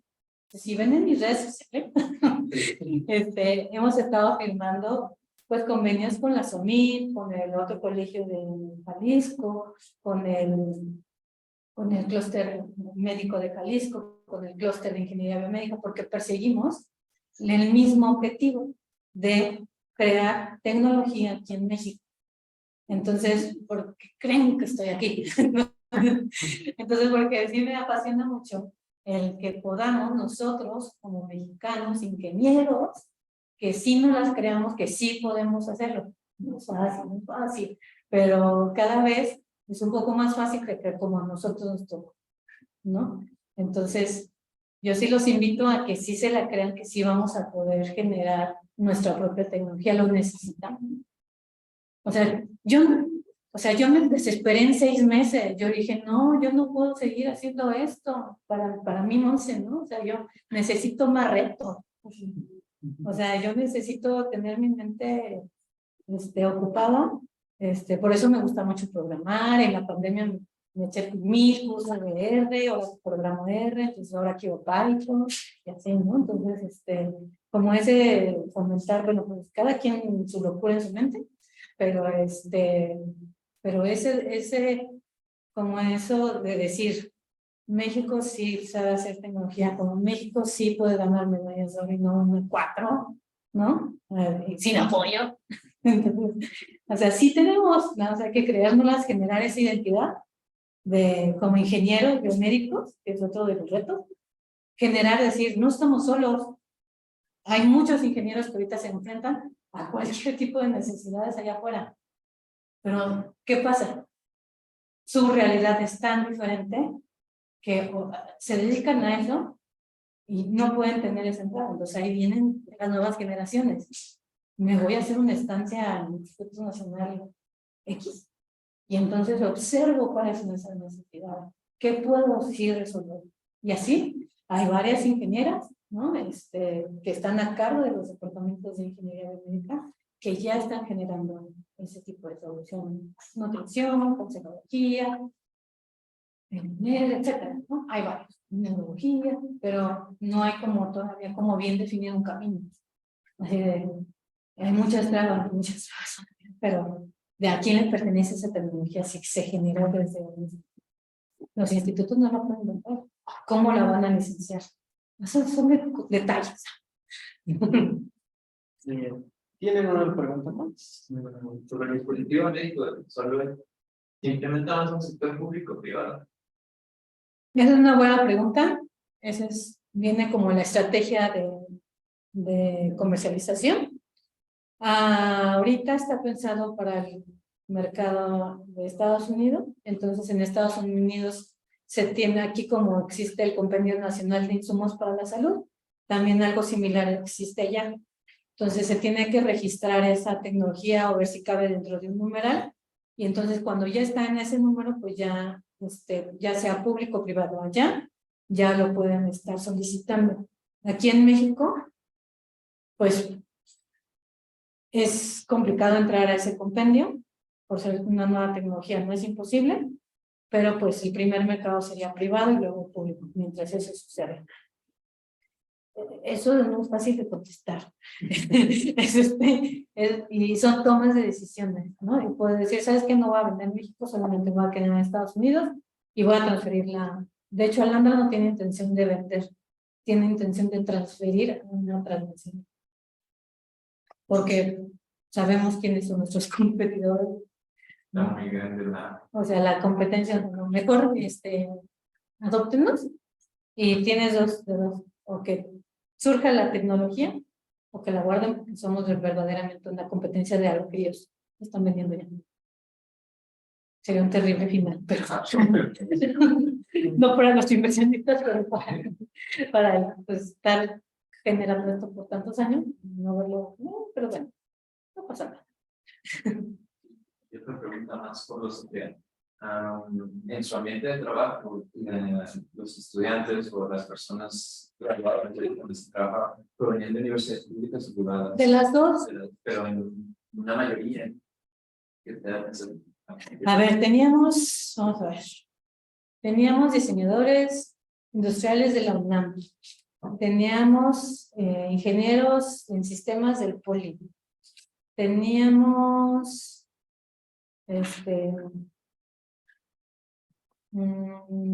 ingenieros biomédicos de la Ibero, del TEC de Monterrey, de la UAM Iztapalapa.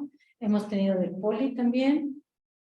De la Salle hemos tenido becarios, de la Universidad de Anáhuac becarios, del TEC de Monterrey becarios, y creo que en general, pues está como 50-50. Igual personal, dentro de los niveles de madurez tecnológica en la escala, ¿cuál fue de esas 9 partes el proceso que usted más disfrutó o en el que más involucró? Obviamente el de investigación clínica. A mí me gustan mucho los datos. Me gusta procesar los datos, verlos, pero aquí me tocó desde plantear un protocolo para optimismo. Entonces fue un reto como mayor. Esos retos que sí me gustan. Entonces se fue crear de cómo debo describir un protocolo, cumpliendo los requerimientos. No iba a cometer el mismo error del 2004 de no leer ese requerimiento. Si es un esfuerzo mucho mayor, muchísimo mayor. Entonces, y que te entiendan también por qué tiene que ser así.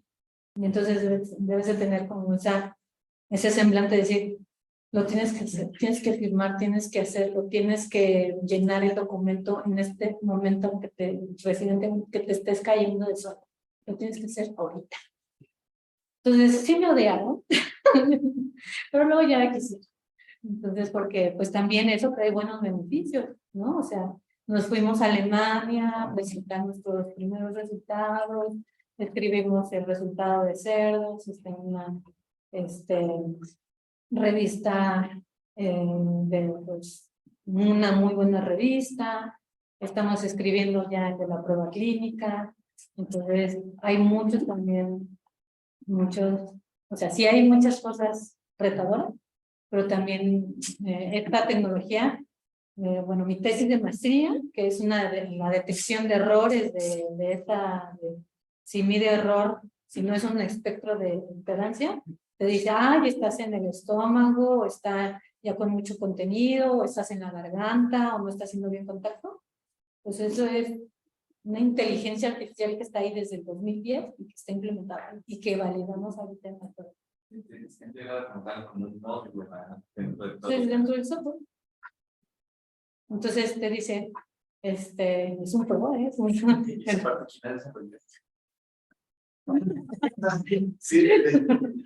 sí, y eso te convierte en un científico de datos. También los datos se dan. Eso es un analista. Pero generar y crear esos algoritmos te define. Eso lo acabo de aprender, que sigo hay unos, ahí en LinkedIn hay unos los parecidos, ahí bien intensos en parte de datos. Entonces, si me siguen, ahí pueden ver que le pongo like, porque pues, hay muchas, siempre, por ejemplo, sacaron su compendio de 101 aplicaciones de ahí y todas te las clasifican y te dicen por qué son y todo. Entonces, por eso me caen bien. Y así, de Python y así de R, te dicen, hay otra chica muy interesante que también te platica, ¿no? Acaba de sacar su libro y así, entonces, pues ven ahí mi cerebro siempre va hacia la red social para el conocimiento, o sea, sí, para el conocimiento también. Así es. Para profesionistas, entonces puedes hasta preguntarles, ¿no creen que yo todo lo pude resolver? Entonces, ya ahí me tienen, a ver, que generó el paquete, así de, oye, tengo este problema, ya de veras, ya me aventé todos los ayudas en los diferentes módulos de pedido, yo, pero de veras no puedo. Y te contesto. Me dicen, pero escríbeme aquí en esta plataforma y dime exactamente cuál es tu problema. Ahí te ponen las reglas. Y ya, seguimos reglas. Y te contesto, haz esto, y así de, a ver, ya. Y sí, o sea son buena onda. Entonces, eso es lo que más me ha gustado, datos. Entonces, también el reto de generar un equipo de trabajo de la nada, el crear un sistema de gestión de calidad de la nada, o sea, crear cosas de la nada me gusta. Ajá. Eso me gusta. También, pues, les digo que mi vida no ha sido tan sencilla, entonces crear en ambientes hostiles está como dentro de mi rama de especialidad personal y profesional. Pero bueno, no les digo que es la mejor, ¿eh? Es la mejor. Sí, pero si uno quiere, yo creo que si uno quiere, yo todavía creo que tengo la motivación suficiente para seguir haciendo cosas. Ya cuando no suceda así, ya preocúpense. Que no me ven ahí tan activa, ¿no? Ya mi marido me dice, Eli. En base a tu experiencia, nosotros como lo vamos a ver en esta parte de desarrollo de algún dispositivo, de alguna nueva tecnología, ¿qué tipo de herramientas tú nos recomiendas de las tres que nos mencionas? La IRL, también PDA y la otra que y la otra era la propia que ibas a crear tú. ¿Qué yo les recomiendo? Yo creo que una como cosa híbrida entre las dos. Lo primero es generar tu procedimiento de diseño y desarrollo. Generar tu procedimiento significa, por ejemplo, saber entender una normativa, en este caso, en la normativa actual de buenas prácticas de fabricación, ahí viene qué es lo que te piden. Debes de saber cómo crear un procedimiento normalizado de operación que va a ser reproducible y repetible a lo largo del proceso. Y eso implica saber de sistemas de gestión de calidad. Obviamente va a ser comercial. Está el diplomado de dispositivos médicos en el colegio. Es nuestra segunda edición, que la vamos a ampliar seguramente para el siguiente año.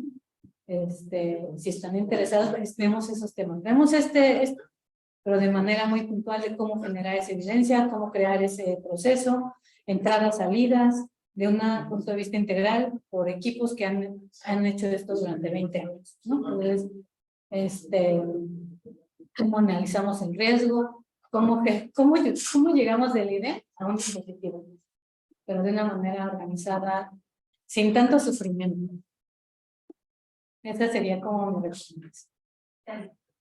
Digo, hay muchas herramientas que, por ejemplo, si le preguntas al chat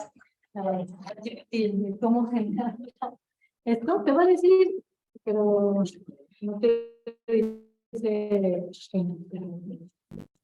No sé, ¿hay alguna pregunta?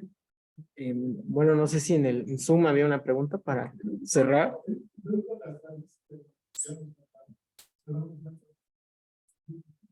Parece que no. ¿No quedó claro? Voy a desconectar para poner a Antonio en la pantalla.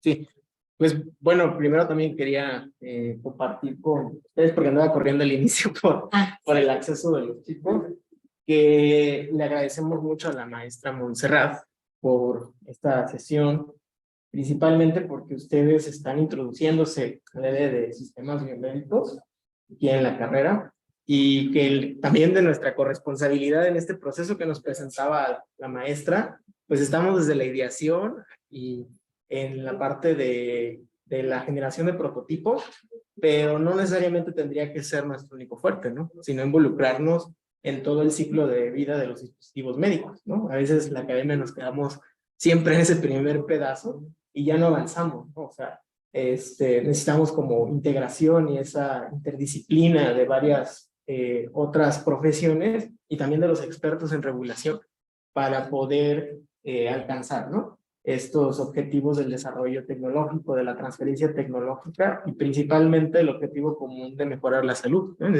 Como objetivo sí, como principal. Dijeron, todos dijeron, es que me preocupa la vida, ¿no? La salud de todos, ¿no? De la humanidad, casi me dijeron.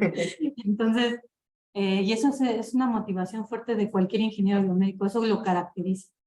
O sea, quiere ayudar a que un dispositivo, o sea, aunque se esté ahorita, la mayoría de los biomédicos estén gestionando dispositivos médicos en un hospital, no es una actividad, es una actividad muy importante, ¿no? La participación del ingeniero biomédico ahí no es mi fuerte, no es donde yo quisiera estar, ¿no? Yo estoy en este lugar, pero sé que ahí está toda la fuente de esas necesidades, así, ¿no? Si estoy aquí en el laboratorio, estoy en mi zona de confort, tengo que salir al mundo real, ¿no? Entonces, cuando corres una prueba clínica, estás ahí solo, ¿no? En el quirófano suceden muchas cosas y te dices, híjole, ese riesgo no lo vi venir, ¿no? Que se tropezara la enfermera, que te tirara la computadora, que bla, ¿no? Entonces, oye, que se va la luz, que, bueno, mil cosas, ¿no? Entonces, sí es un reto, pero está muy padre, porque al final, estás incidiendo en mejorar la calidad de vida de un ser humano, por tu idea, por una idea que tú tuviste. Correcto. ¿No? Entonces, por eso estamos aquí intensos. Sí. Y motivados. Principalmente que les haya gustado, ¿no? Les haya gustado el tema. Ellos están haciendo un proyecto apenas, pues igual, ¿no? Mucho a cuestión de seguir una metodología más sistemática, pero es la primera introducción, ¿no? Están en segundo semestre, les falta, Sí, pero también como lo mencionó la maestra, nuestro trabajo también es incentivar esta innovación y que ustedes tienen muchas ideas en este punto, ¿no?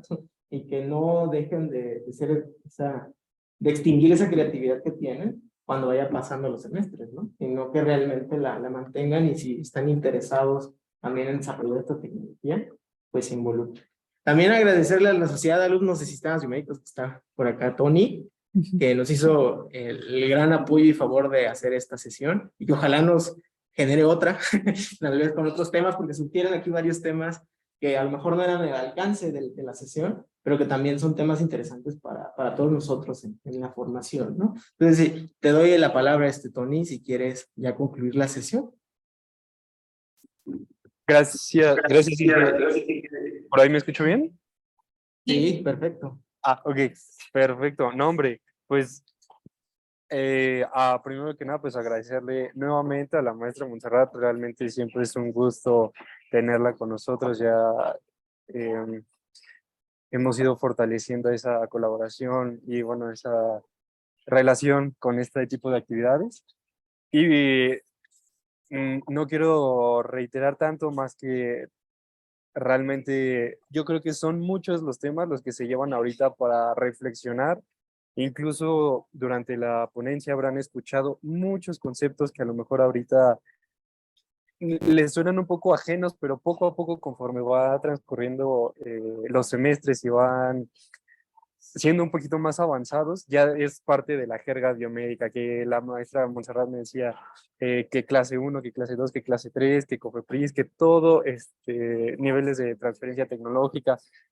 Son todos estos temas, conceptos, glosario, yo lo diría, que espero igual hayan anotado por ahí para que lo tengan también dentro ya de su acervo de conocimientos. Y pues nada, no nos queda más que expresarle nuevamente a la maestra Montserrat nuestro sincero agradecimiento a través de este reconocimiento que tenemos para ella. Me va a permitir leerlo. Es un reconocimiento de participación a la maestra Montserrat Godínez García por esta valiosa participación brindando la ponencia Ideación y Detección de Necesidades, Florence y Athena, como parte de esta primera edición del programa Ingenia, llevada a cabo de manera presencial híbrida el 16 de mayo del 2023 en el edificio X, Centro de Ingeniería Avanzada, Facultad de Ingeniería, Ciudad Universitaria. Maestra Montserrat, nuevamente muchísimas gracias por haber estado con nosotros. Este reconocimiento pues se lo estaremos haciendo llegar a su correo. Sí, muchas gracias, Antonio, y a todos por darme la oportunidad de escucharme. Y aquí vamos a tomar aquí no tenemos en toda la parte híbrida. A ver, no, por aquí también, cuando voy para allá. Si quieres poner este lado, ingenieros y lado.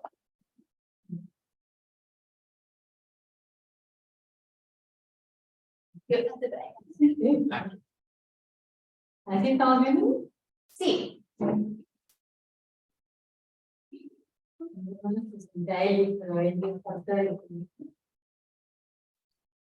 Listo. ¿Quieres que tome una foto con tu teléfono? Ah, sí, está bien. Ya te lo desinvito. Listo. Sonríen. Sobre todo lo de Muchísimas gracias, chicos. Gracias, gracias. Y estamos a la orden, lo que necesiten. Lo que necesiten, me escriben. Sí. Ah, sí, les pongo los datos de contacto de la maestra para que quede aquí. Sí. Te lo pongo en el de comunicación, ¿no?